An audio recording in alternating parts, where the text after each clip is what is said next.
মঈনুদ্দিনের জায়গায় বিটিভি, শুরু করতে শেখ পারতেন না। হাসিনার বিটিভি আর ইউনূসের বিটিভি একই রাখলেন, এটা কিরকম কথা?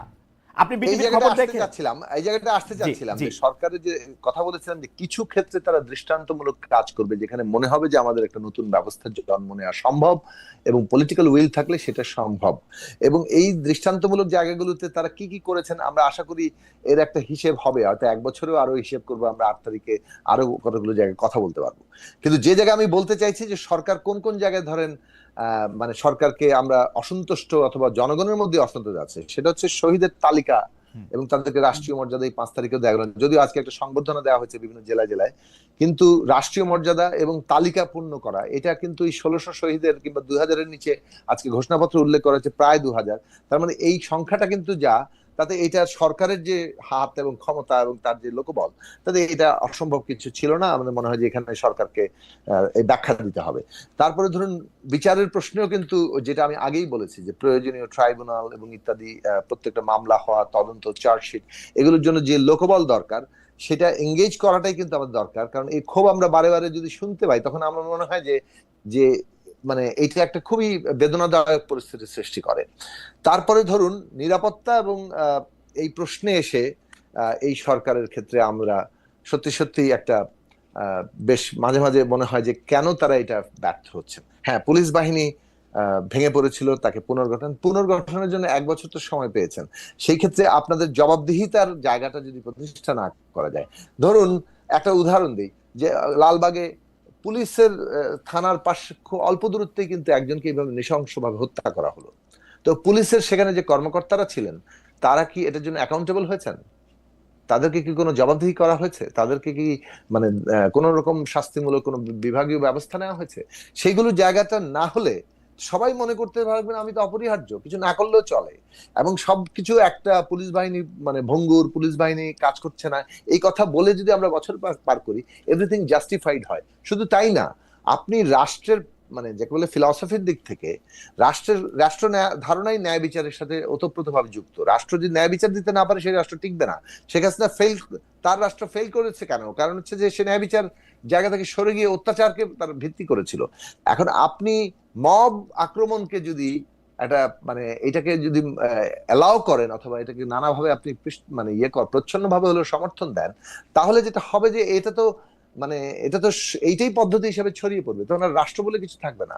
আমি রাষ্ট্রকে এনফোর্স করতে হলে, এই তাকে উপস্থিত হতে হলে জনগণের স্বার্থে, তখন কিন্তু জবাবদিহির প্রশ্নটা থাকে। এই সরকারের কাছ থেকে প্রতিটি কর্মকর্তার যে জবাবদিহির জায়গাটা আমরা দেখেছিলাম সেটা হয়নি। উল্টো উল্টো বলবো, পুরনো বন্দোবস্ত, নিয়োগ, বদলি, পদোন্নতি, অথবা এই যে সারা দেশময় ছড়িয়ে ছিটিয়ে থাকা ক্ষমতা ব্যবহার করে পেট্রন ক্লায়েন্ট রিলেশনশিপ, আমি একদিন আপনার সাথে আলোচনা করেছিলাম যে এর উপর ভিত্তি করে কিভাবে বকরাজীবী মানে কাঠামোটা দাঁড়িয়ে আছে, এইটা তো বদল হয়নি। উল্টো পুরনো দল, বড় দল, মানে এখন তো চাঁদাবাজের তালিকায় বিএনপির নাম, জামাতের নামও আসছে, আমরা রাজশাহীর তালিকায় দেখলাম। এখন এই এনসিপি নতুন দল, তরুণরা যেখানে নতুন শক্তি হিসেবে একটা এই বিপ্লব কিংবা এই অভ্যুত্থানের যে আকাঙ্ক্ষা তাকে গঠন করার জন্য মানে নিয়োজিত থাকবেন, তারা এখন সচিবালয় থেকে ইউনিয়ন পরিষদের তহসিল অফিসে বসে থেকে নানান ভাবে মানে টাকা পয়সা আয় রোজগারে ব্যস্ত হয়ে পড়লেন। না, কারণ এইটা যে কত বড় একটা কারণ সাকিব ভাই, অপচয় হলো তারুণ্যের শক্তি। আপনি যেটাকে বলছেন যে প্রচ্ছন্নভাবে মানে এই যে আইন নিজের হাতে তুলে নেওয়াকে প্রচ্ছন্নভাবে সমর্থন জানানো হচ্ছে, আমি প্রচ্ছন্ন না, আমি দেখি প্রত্যক্ষভাবে সমর্থন জানানো হয়েছে। আমি জানতে চাইলাম এনসিপি নেতারা যখন সারা বাংলাদেশ ঘুরতেছেন, তারা আমাদের খুব প্রিয়, তারা সার্কিট হাউসে কি করে থাকতেছেন? তখন তারা আমাদের জবাব দিচ্ছেন যে আমরা তো শুরু থেকেই জাতীয় নেতা, সেজন্য আমরা সার্কিট হাউসে থাকছি।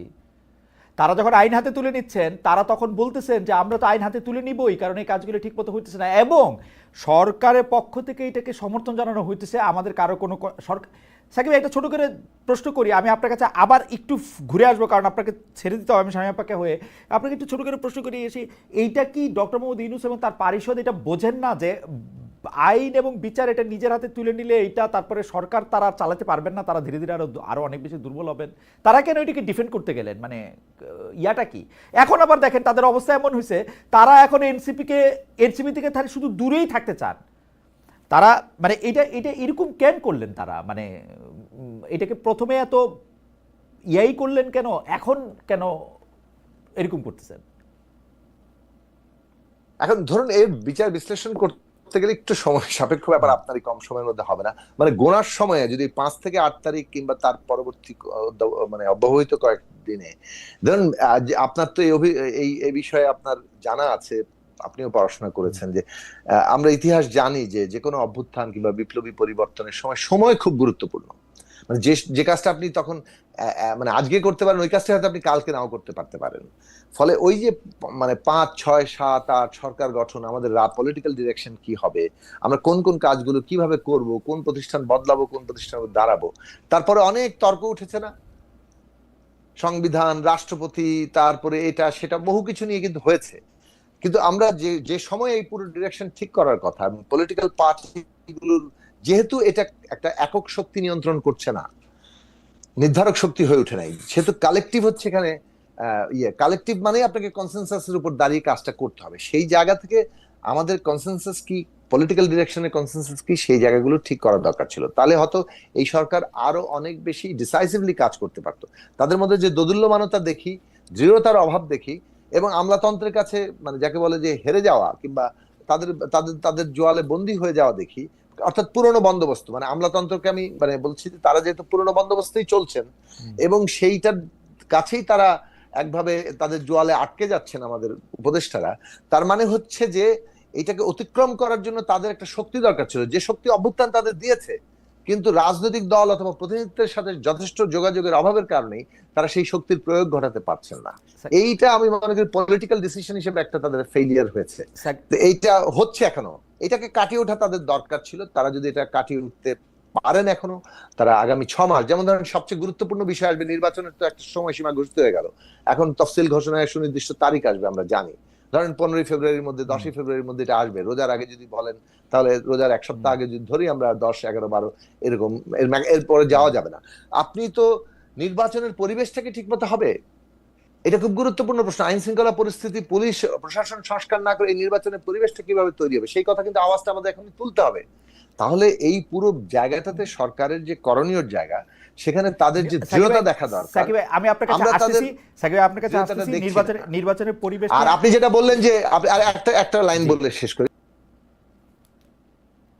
ভাগে ছিলেন যারা তাদের একটা অংশ একটা রাজনৈতিক দল করেছে, পুরোটাই না কিন্তু, এবং আগে আমি সেটা নিয়ে বলেছি, কিন্তু তাদের এই অংশ হয়তো তাদের জীবনের নিরাপত্তা নিশ্চিত রাষ্ট্রের দেখার দায়িত্ব আছে, সেটা খুবই গুরুত্বপূর্ণ, এবং তাদের জীবনের নিরাপত্তা, তাদের উপর যাতে কোনো হামলা না হয় সেইগুলো তাদের দেখতে হবে। কিন্তু এইটাই তো আমাদের প্রশ্ন, যে আমরা এটা বলেছিলাম এনসিপি গঠনের আগেই বলেছিলাম যে আপনাদের উচিত হবে মানে এই ক্ষমতা থেকে বেরিয়ে গিয়ে আপনারা রাজনৈতিক দল গঠন করে জনগণের কাছে যান।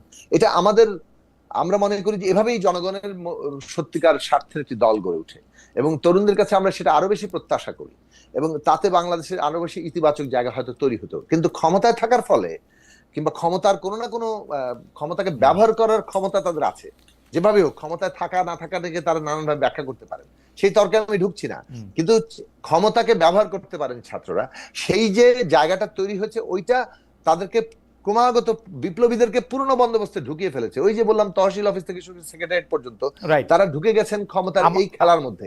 এইটা খুবই বিপ্লবের শক্তির একটা অপচয় হচ্ছে। আমরা এখনো আশাবাদী, আমি তরুণদের উপর আশা রাখতে চাই, কারণ আশা না রেখে কোথায় যাবো। আমরা মনে করি যে তরুণরা যে এই 24-এর অভ্যুত্থান করতে পেরেছেন, তারাও এই অবস্থাও হয়তো বদল করতে পারবেন, এবং সেই আশা